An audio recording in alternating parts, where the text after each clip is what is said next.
So today, we're going to dive into the story of the International Baccalaureate. And it's a story that doesn't really start in a classroom, you know? It starts with this incredibly powerful, really ambitious idea.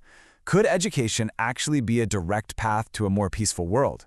We're going to see how the IB grew by solving one real-world problem after another for students in schools all over the globe. All right, so here's the game plan. We'll kick things off with that founding mission.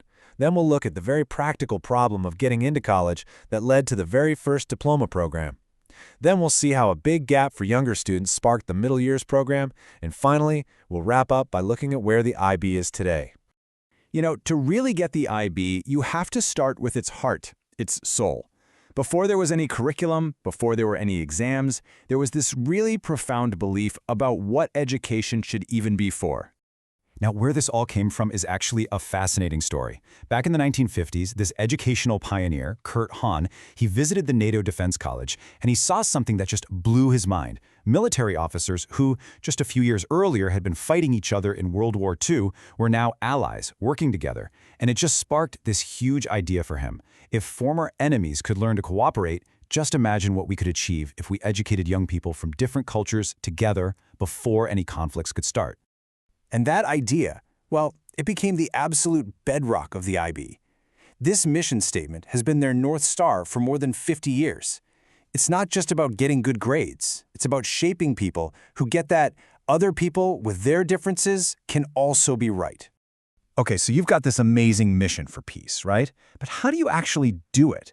Well, the first big challenge for the IB's founders was a really practical one, a logistical nightmare that was giving international schools everywhere a huge headache. This was the big problem. I mean, just think about it for a second. If you're a student at an international school in, say, Geneva, but you might want to go to university in the UK or the US or maybe Canada, what diploma do you even study for?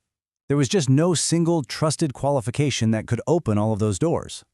So the answer wasn't to just tweak an existing national curriculum. Nope, they realized they had to create something totally new. Not just an adapted diploma, but a truly global one, built from the ground up. And what you see here is just this incredible sprint of activity. It all started as a recommendation from the International Schools Association, and it just took off.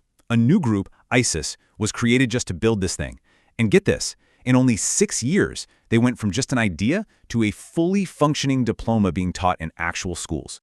So there was this huge breakthrough moment during a debate between English and French educators. The English side wanted a really liberal system with lots of student choice, kind of like their A-levels. The French wanted a super structured, prescribed curriculum. It was late at night when this one guy, Gerard Reynaud, sketched out the compromise that became the heart of the IB, a structure that demands breadth but still gives students choice within it. And this is what they came up with. It's actually brilliant. You have to take 2 languages. You have to take math.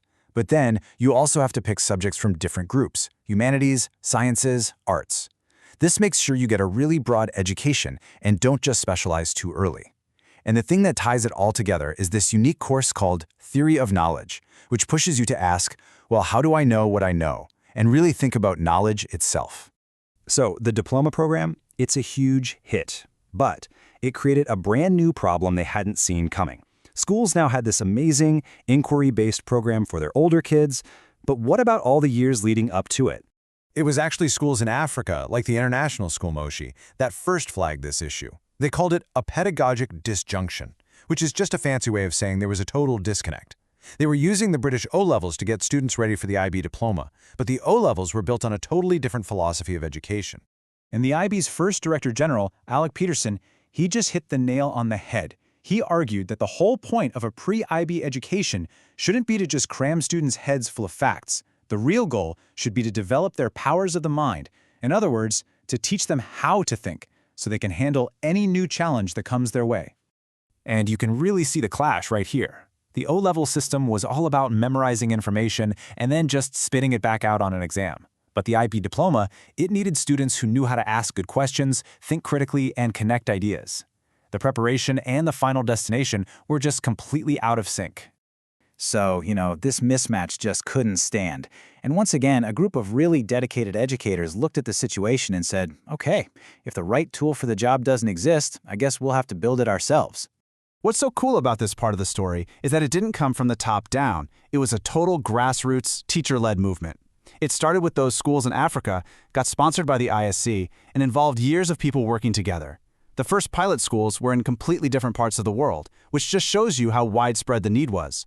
It took more than 15 years, but this bottom-up approach finally led to the IB officially adopting the program and calling it the MYP. So the program they ended up building, it was the perfect answer to all the problems with the old system.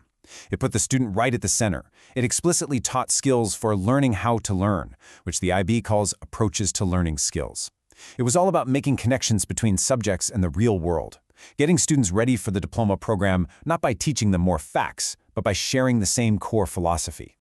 All right, so let's fast forward a bit and look at what this whole journey of solving problems one by one has built the IB into today.